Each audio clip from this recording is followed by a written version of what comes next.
Alors beaucoup de gens se moquent de lui, mais moi je trouve qu'il a quand même un don de clairvoyance. C'est Francis Lalanne. Écoutez bien ce qu'il dit. En plus, à la fin, c'est à mourir de rire, mais tellement vrai, ça fait du bien à entendre. Écoutez ça.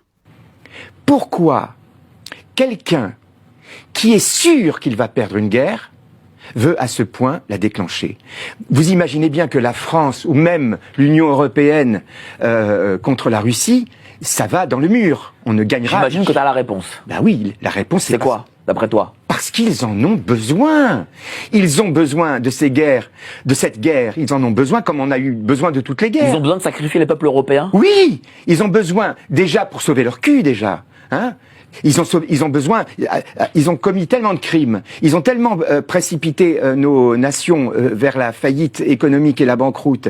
Ils sont tellement responsables de tout ça qu'ils ne peuvent s'en sortir que par une guerre. Donc cette guerre, c'est pour sauver leur cul. Excuse-moi d'être français et de temps en temps être un peu T'as raison, trivial. mais tu as raison, il faut le dire. C'est pour sauver leur cul. Il faut le dire. C'est pas pour défendre l'Ukraine. L'Ukraine, en ce moment, est gouvernée. Et il faut faire la différence entre les Ukrainiens et le gouvernement ukrainien. Moi, j'ai beaucoup d'amis ukrainiens. Quand aujourd'hui, je mène je mène une offensive culturelle en Russie, c'est pas contre les Ukrainiens.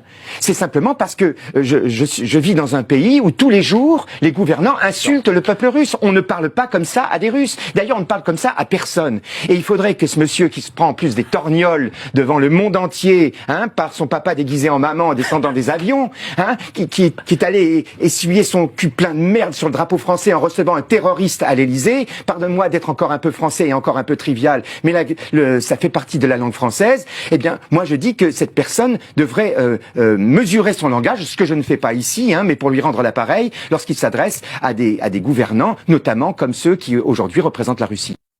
Bon alors on a eu Coluche, on a eu Balavoine, et là à mon avis, Francis, il a plutôt intérêt à faire bien attention à lui, parce que je pense que ça va pas plaire du tout, parce qu'il commence à quand même faire parler, hein. On voit beaucoup là sur les réseaux, on est beaucoup à republier ce qu'il dit, parce que moi je suis complètement d'accord avec ce qu'il raconte, vraiment.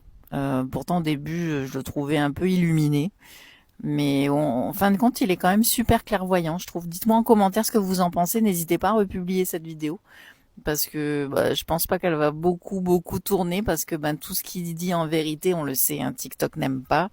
Et comme c'est dirigé avec le gouvernement et tout le bordel, toutes les vérités, ils n'aiment pas. Donc dites-moi en commentaire ce que vous en pensez. Et moi, en tout cas, je suis bien d'accord avec lui. Et puis avouez que c'est drôle comment il a tourné le papa Bribri de Macroute. Avouez que c'est drôle.